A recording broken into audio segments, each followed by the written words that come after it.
Hi, Gerhard Bloom, once again looking at the tyranny and the delusions of the social justice movement. So yes, the opening of the Olympics, there's a shameful, blasphemous parody of the Last Supper. Sexualized, highly sexualized, featuring drag performers and an obese woman, a man pretending to be a woman, but not pretending to be obese. That was coming naturally to this particular individual. It's a shameful, blasphemous parody. Happening in France. Well, it's more than just a little bit ironic. We'll get to the full extent of this irony later, but I'll point this out right up front. France was the home of the first leftist revolution, 1789. 1776, the American Revolution was conservative. It saw what freedoms and rights the citizens of Britain had. They wanted those rights extended to the colonies in the Americas. They fought a revolution for it, but they did not overthrow all the inherited traditions and principles. But the French Revolution did. And immediately, it set about imposing its vision of utopia on its citizens. And yes, it ended in terror. The terror of the French Revolution, Maximilien Robespierre, right? Terror is the only justice. Prompt, severe, inflexible.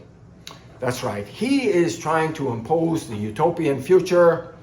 Citizens of France were just getting in the way, so yes, license to kill them. Hardly the only example. The Russian Revolution, a Marxist revolution, ushers in the Soviet Union. Millions of people murdered by its own government in peacetime. Millions of people sent to slave labor camps. Talk to kids today, college kids, they don't know a thing about the French Revolution, the Russian Revolution and the Soviet Union. China, under Mao, right? Another communist utopia. About 60 million citizens murdered. Many, many more tortured, jailed, and yes, slave labor. Cambodia, massive murders, slave labor. Yep, this is Marxism. The French Revolution wasn't Marxism. Leftism really got going with the figure of Karl Marx. So you have now, these leftists trying to impose their ideology. And French revolutions, yeah, we can dispose of inherited traditions, and we don't need this Christian religion because it's voodoo and superstitious nonsense. Except it's from Christianity and the Old Testament from the Jews. That's why you get the Judeo-Christian tradition, right? What's particularly salient in this context, that's where you get the notion of individual rights. Yes, the moral equality and moral dignity of each and individual person.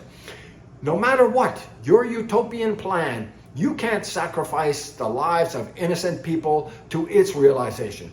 But these Marxists have never been shy about sacrificing individual rights. You don't find this in Islam. You don't find that in Islam. You have your moral rights to the extent that you have them. You are the member of the Ummah, the Muslim Brotherhood. And there's a moral hierarchy within that, right? Women are a distant second.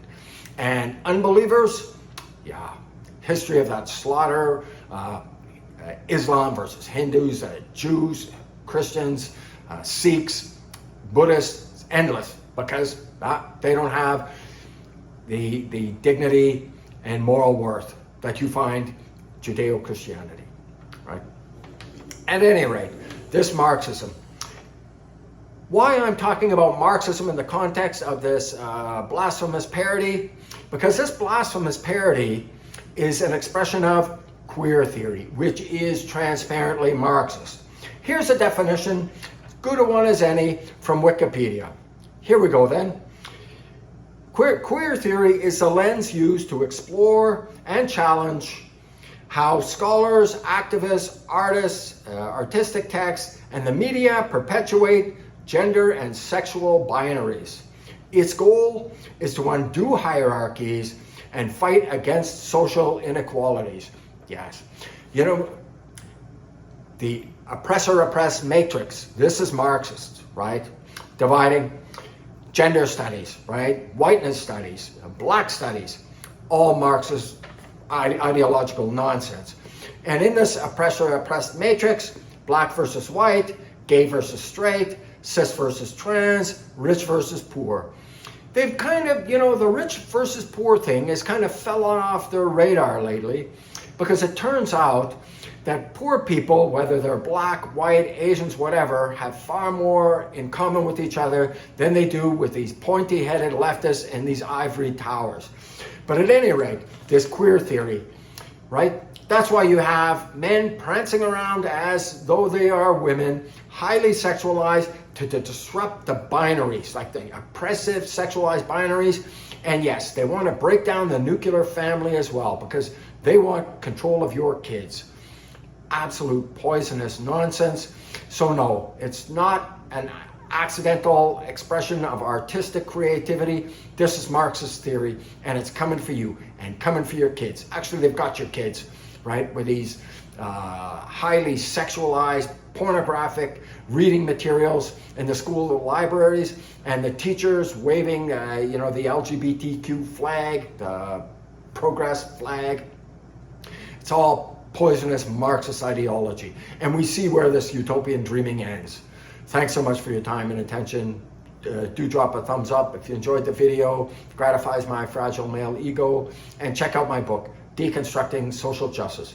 I promise you, it's important. Not because I wrote it because the issues could not be more important. Thanks so much for your time and attention. Bye-bye now.